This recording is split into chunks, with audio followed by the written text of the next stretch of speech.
Now we're going to get down to the nitty-gritty of what Indians are all about. I still say we Indian people are believers in the truth. This is the way of life that was given to your people.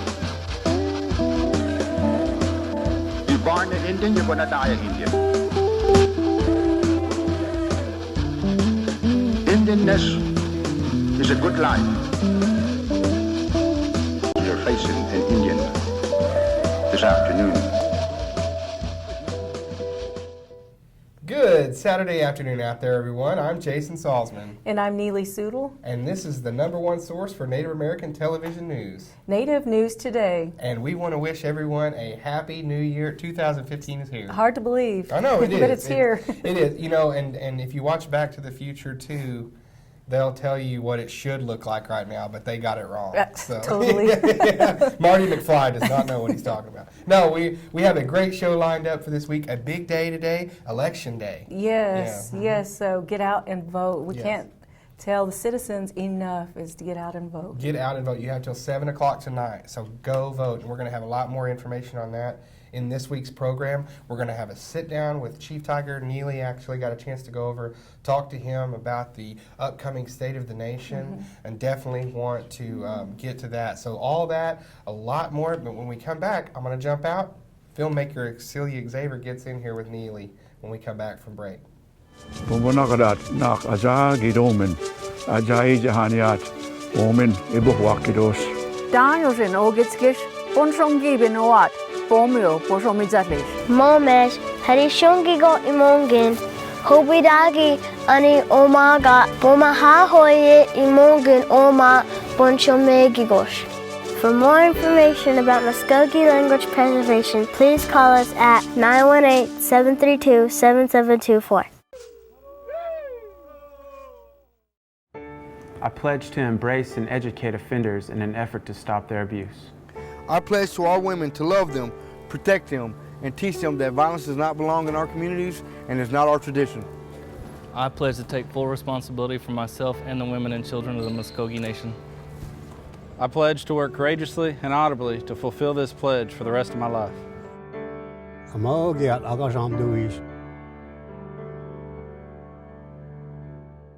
And welcome back to Native News Today. I'm Neely Soodle, and special guest with me in the studio today is Celia Xavier. Thank you for joining us today. Thank you, Neely. It's an honor to be here. Well, thank you again. And today we're here to talk about a new documentary called The Playground of the Native Son. And this is about a group of young men from Hominy, Oklahoma. Can you kind of share with us what this is all about? Yes, it's actually the story of a pro football team in the 1920s called the Hominy Indian Football Team, and they consisted of football players from all over the United States, not just Hominy, but the owners of the football team were from Hominy. Oh, I see. And then in this documentary, they get a chance to do something that we haven't heard of, especially in Indian country. Can you tell us a little bit about that? Well, yes, during the 20s, they were like rock stars because they had this incredible 28-game winning streak. So they were very popular, very well known, and they had a chance to play against the New York Giants, who had just won the World Championship 3 weeks prior to that. The New York Giants, were on their way to California, and they had a contract to stop and play this team that they had heard so much about. And so we go into what happened in that particular game in this documentary. And again, it's a true story, and as I mentioned earlier, you don't hardly hear stories like this, and we always hear sports stories that come out on the big screen, but never any like this. Is that kind of your motivation in trying to get the word out with this? Yes, very much so. I believe that this is one of the greatest stories never told, I call it, and I just wanted to honor the men who put this team together and also honor all the incredible football players. They were so talented. They were in incredible shape. They were such natural athletes. And I wanted this story to sort of go into a little bit like as to why they were this way. And when we do make the film, we'll go into each individual player a little bit more in depth. But right now, we, as a documentary, we just didn't have any information. And visiting earlier, you also said something about, you only had rare footage, so it was probably a difficult task in putting something like this together. It was so hard. This project, I had no idea, really, that saying, naivety is bliss. That's me, because if I would have known everything that I had to do looking back, I probably wouldn't have done it. But because I always try to say yes to life, and I try to say yes to everything, I said yes to this. And I really wanted to be the one, and I'm honored to be the one to tell this story. So, yeah. And I bet it was gratifying to be behind this, because you were the executive producer and director of this. What are some of the things that you take away from this? Yes, thank you. I'm the co-director. Michael Nash is the other co-director. What I took away from this was all the amazing, incredible, loving, beautiful people that I met while making this. I had some angels such as Eddie Red Eagle and Chief Bird, who helped me tremendously behind the scenes and didn't want credit, but I gave them credit because I love them to pieces, and I couldn't have done it without them. Okay, and where can people find this documentary, and what's the information, and how can they look this up? Oh, sure. If you just go to the, on Facebook, there's a business page called Playground of the Native Son, and it's just within 2 clicks, it takes you right to where you can purchase the DVD. Okay, sounds easy enough. And also, you said that plans after this. So, did you say a prequel that you had in mind? Yes, I want to do the documentary prequel of this story. In other words, how these players came to be on this team, the Hominy Indians. But also, my main thrust and my main energy is going towards making this story into a feature film. Well, that should be a great piece to watch. I mean, like I said, there's just nothing told like this, and it's hard to believe that this has been a hidden secret, and then I think it should be out there. Yes, I don't call it a secret. I call it a suppressed story. Yeah. I think it was suppressed on purpose. We go into it in the documentary, and everyone feels that it was suppressed on purpose. So it's sad, and that's our job right now and today to make sure that these stories don't continue to be suppressed. Yeah, well, such a great story, thank you for joining us today. Thank you, Neely. All right, appreciate it. Thank you again, and we'll be back with more Native News Today. There's a story I heard hundreds of times growing up. The story about the day my grandpa disappeared.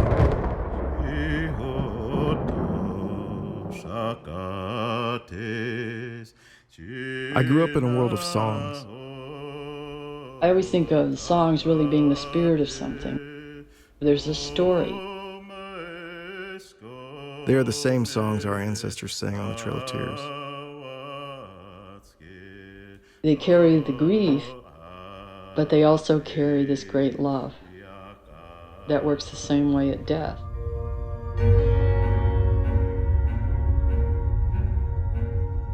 There was one little drop of blood on the back fender, and his glasses was on the dash, and no sign of him.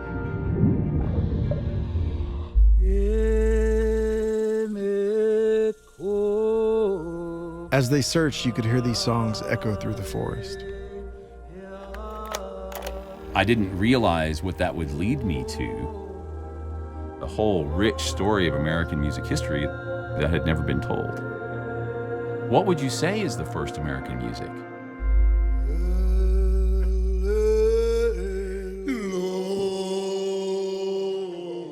Our histories are not written, they are spoken through stories. They are told through our songs. I want to talk to that man, but he's gone. He's gone somewhere.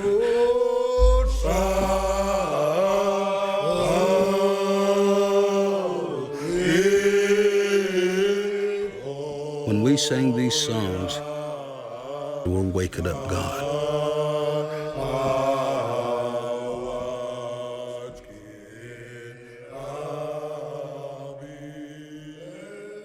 And welcome back to Native News Today. I'm Neely Soodle along with Jason Salzman. Again, happy 2015. Of course, the winter's here, and I'm a little under the weather. But Well, we all are this time of year. So it's the cold and flu season, but you're being a champion. You're getting through it. Just like you were earlier today when we went over and you talked to Chief Tiger. That's right. And I spent some time with Chief Tiger, and he expressed his thoughts for what had happened in 2014 and his look to the future, and again, his State of the Nation. What's neat, too, is for us on the program here, it was kind of our little pre-State of the Nation look at Chief Tiger's thoughts about, like you said, the last year and what we have coming up. And really, it's just a way for him to connect with the citizens and the people in Muskogee Creek Nation, but also those outside of our tribe, local businesses, things like that are working with us. He wants to thank them and really appreciate that effort that we've all made together. So it was a great job that you guys did, and we're glad to show it to you now.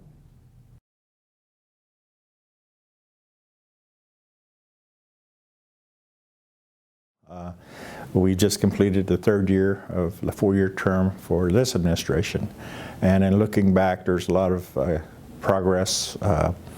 We've done a lot of things to help in terms of savings in what we do as a government. There's so many positives that as we look to 2015, I just see it actually going in that direction.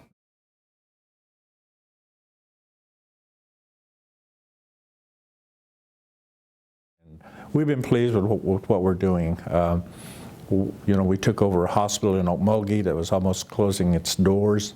We assumed their $5 million debt, and just within a year, we've knocked that debt down. It's less than $100,000, and all people are using that hospital. I use that as an example. That is a business, regardless of what people may say in terms of Muskogee Creek Nation is not successful in business. Health industry is a business, and we're successful at it. Gaming is a business, and we've been successful at it. You look across Indian country, and Muskogee Creek Nation is at the top in being successful in the businesses that they get in. We have some roadblocks, if you will, with some of the smaller things that we're doing, but we're trying to overcome that by being aggressive and making sure that management and those types of things are in place.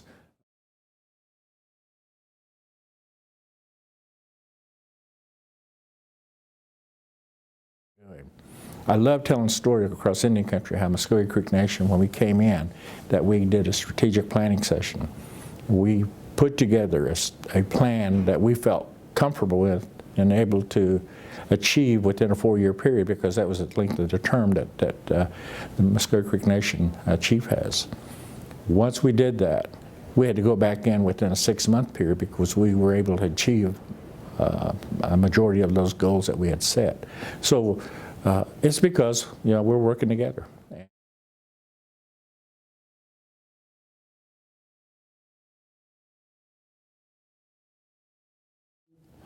I think one of the things that we have to do a better job of, not only with the administration but the council as well, is being a little bit more informative. A lot of people don't really recognize or understand the governmental concept, how a bill is introduced, how that bill is assigned to a committee, how that committee is able to hold those meetings and ask the questions. And those questions are asked not only by the committee members but other council members as well. How those of us on the administration side have to be there to be able to answer questions. There has been some things that we wanted to do that unfortunately you know, didn't happen, but again, that's okay. But we have to do a better job of educating our tribal citizens about how monies are spent, invested, how those monies, majority of the time, those monies are already set aside in the budgets. It's not just going in and taking new monies out of our coffers. Those monies are in line item budgets that have been approved.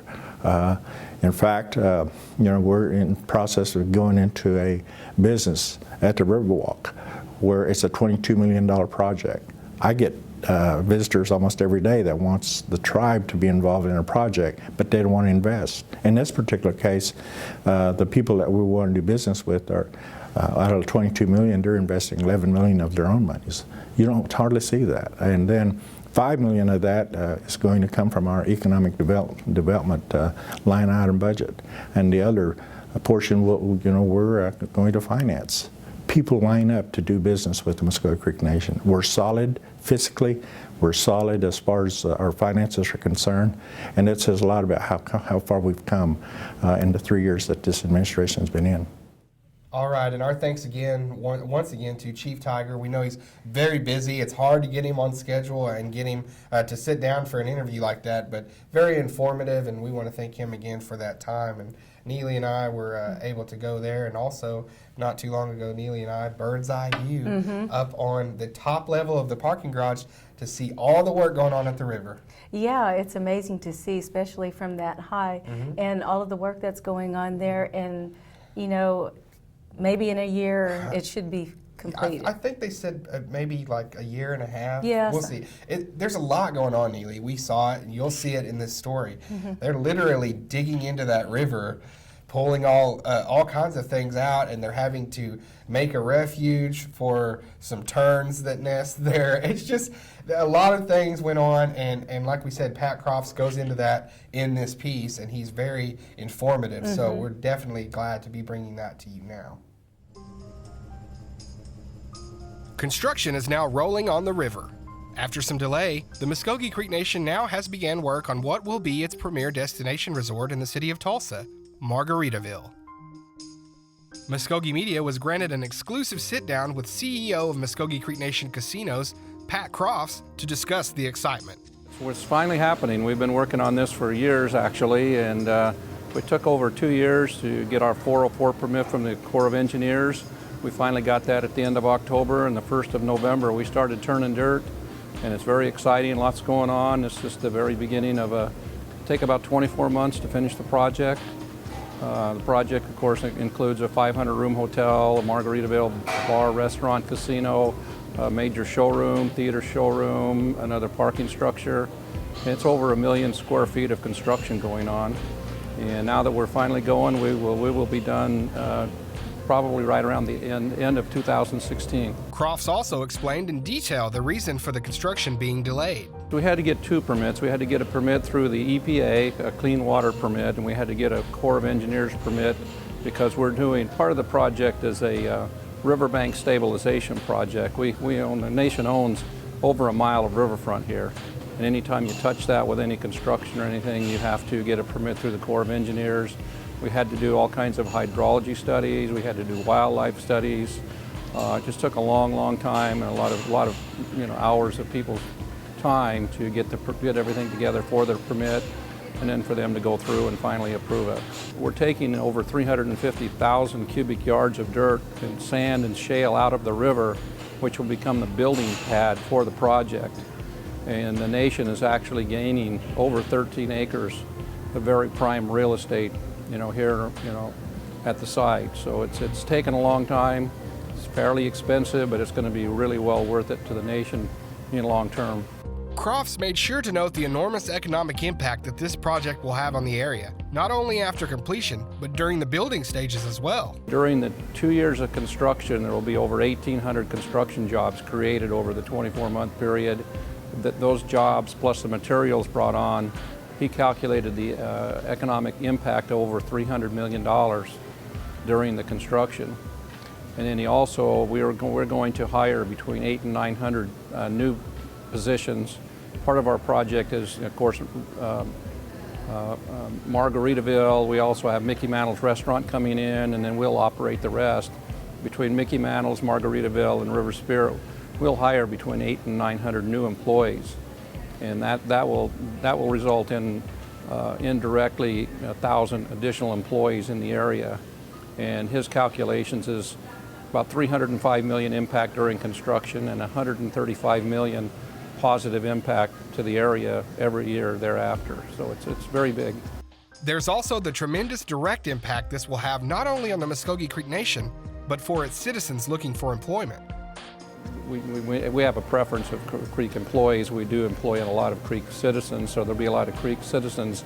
But our distributions to the nation, we distribute all of our profits to the nation. And those are going to go up substantially over what they are now. As soon as we open, there'll be an immediate, impact, on additional distributions to the nation for all of the programs and the operation of the nation. In terms of scale, this construction project is making some Oklahoma history.